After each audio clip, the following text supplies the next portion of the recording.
daleko od rodnog kraja. Opet kažem, to je zadnji put.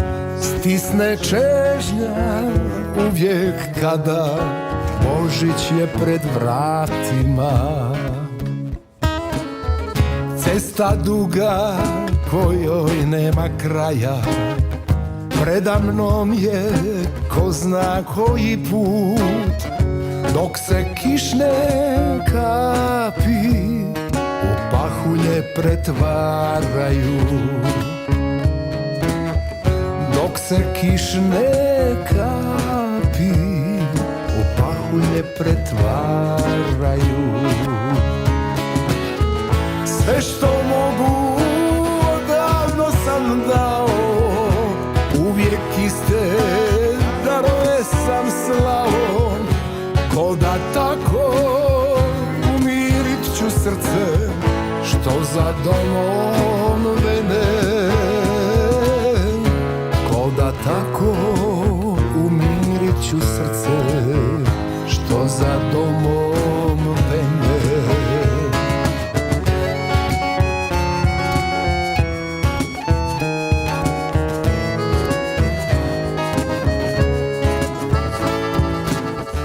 Marljiva je sreća koju tražiš, tu gdje nemaš nikog svog. Uvijek zaigra mi srce kad se sjeti doma mog. U mom kraju okitit će jelku, zapjevati kao nekada. Mene tamo neće biti ko ni prošlih godina. Mene tamo opet neće biti ko ni prošlih godina. Sve što mogu odavno sam dao, uvijek iste darove sam slao. Ko da tako umirit ću srce što za domom vene. Sve što mogu odavno sam dao, uvijek iste darove sam slao. Ko da tako umirit ću srce što za domom vene. Da tako umirit ću srce što za domom vene.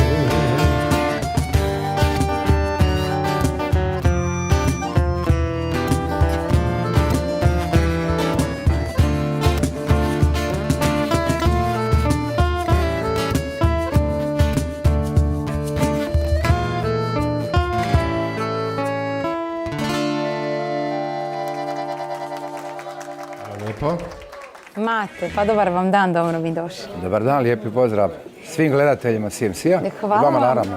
Hvala vam što ste odvojili vremena evo i u ovome blagdanskom periodu koje je zapravo prepuno obaveza, pogotovo za vas glazbenike. Vi ste lijepo došli nama u goste i odlučili nam uljepšati današnji dan, nama, našim gledateljima i naravno našu emisiju. Pa s razlogom, jednostavno, evo izišao je moj novi CD, dakle božićnih tradicionalnih pjesama gdje sam jako zadovoljan uratkom i posebno ta autorska pjesma koja je na neki način oslikala onu jednu priču koja mene i ljude koji žive vani prožima i prati već mene 35 godina. Evo, album je već neko vrijeme vani. Je li to ono što ste htjeli zapravo da tako baš vaš božićni album izgleda i zvuči? U prvom redu zahvalio bi se matičnoj knjigi Croatia Recordsu i predsjedniku uprave Želimiru Babogrecu koji je prigodno jednog susreta našeg jednostavno rekao ajde dođi malo pa ćemo porazgovarati i kad sam došao onda mi je rekao da bi dobro bilo da svaki ozbiljni izvođač ima jedan album božićnih tradicionalnih pjesama i da bi na kraju krajeva i diskografska kuća Croatia Records voljela imati taj uradak. naravno na što sam pristao iz prve i onda smo se direktoricom Nikolinom, gospodičnom, dogovorili, razgovarali, ona je vodila taj cijeli projekt sasvim uspješno i naravno mali Domagoj Pavin i Gogo Martinac, to je nekakva osovina trojka bila koja je na neki način sve to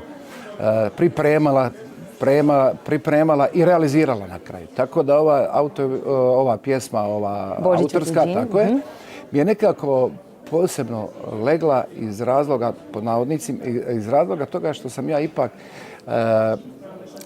tu priču, to iščekivanje Božića vani na jedan poseban način doživljavao.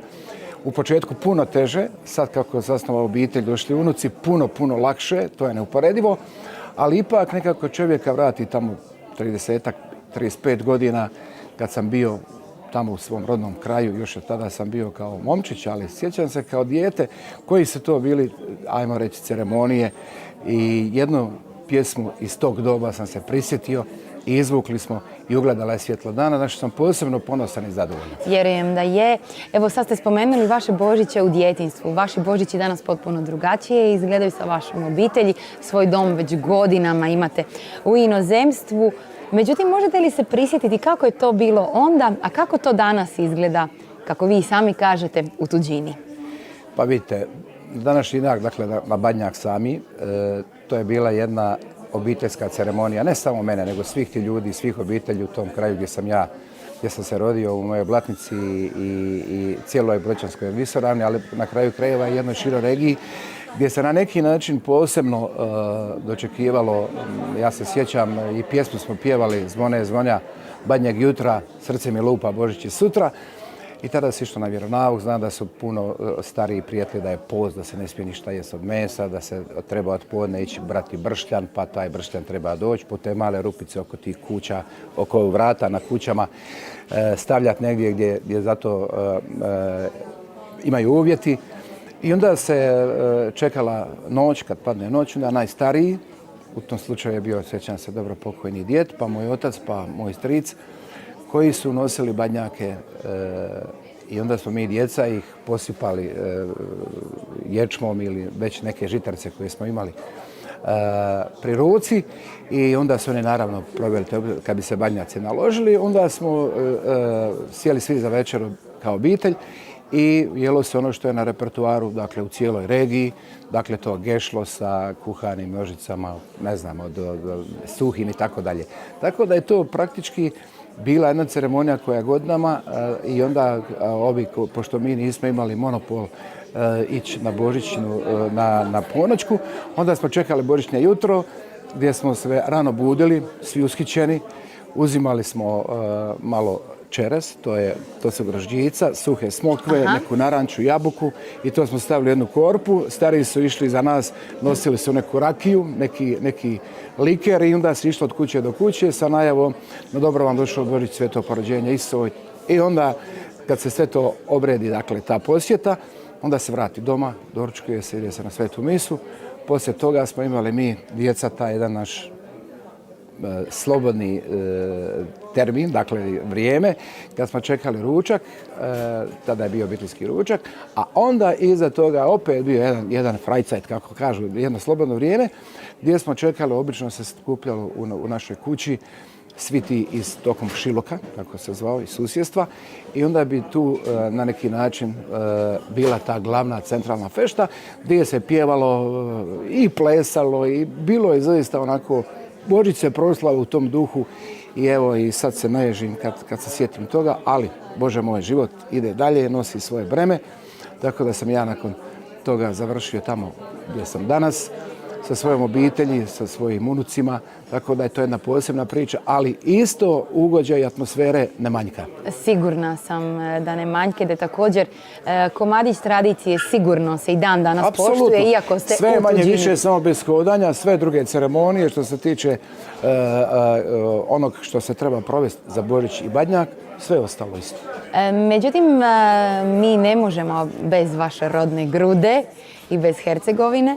Ja predlažem da mi publici danas podarimo još jedan od vaših hitova, iako se ne nalazi možda na aktualnom albumu, ali sigurna sam da će publika itekako uživati. Jel može? Sa zadovoljstvom.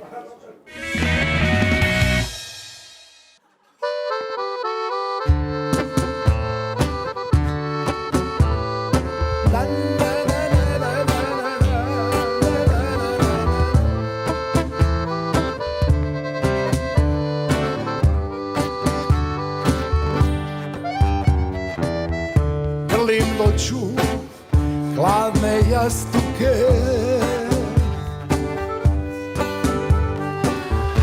Duša mi je prazna bez tebe. Otišao sam, morao sam, dio tebe, volio sam, tvoje ime, moje prezime. Otišao sam, morao sam, dio tebe, volio sam, tvoje ime, moje prezime. Kamen krši, maslina, vino, Ganga, Neretva, sve to ima zemlja ta, moja Hercegovina. Kamen krši, maslina, vino, Ganga, Neretva, sve to ima zemlja ta, moja Hercegovina.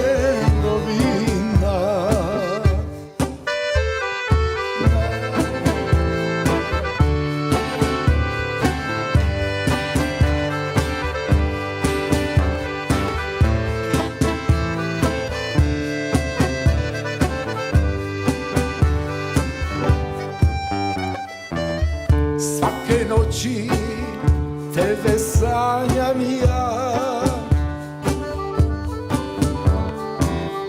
ranila me usta tuđina.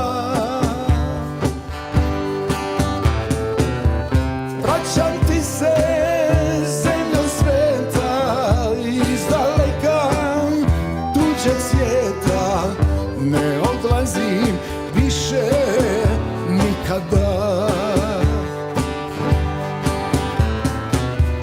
Vraćam ti se, zemljo sveta, izdaleka tuđeg svijeta, ne odlazim više nikada.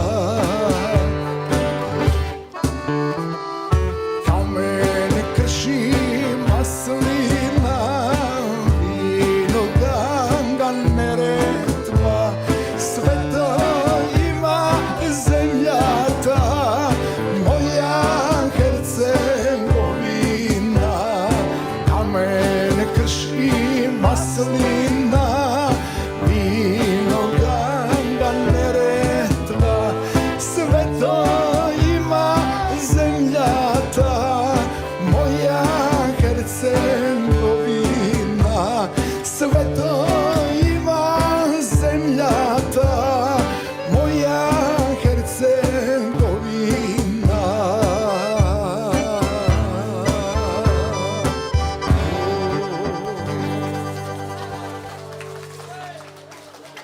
Hvala vam lijepo. Ovako ćemo solo. Ovo nije nikako, kako bih rekao, ja vidim malo prije dok smo ovo smo morali službeno završiti, želio bi ovako se. Kamen krši, vino, Ganga, Neretva, sve to ima zemlja ta, moja Hercegovina. Kamen krši, maslina, vino, Ganga, Neretva, sve to ima zemlja ta, moja Hercegovina. Sve to ima zemlja ta, moja Hercegovina. Hvala Beko, hvala.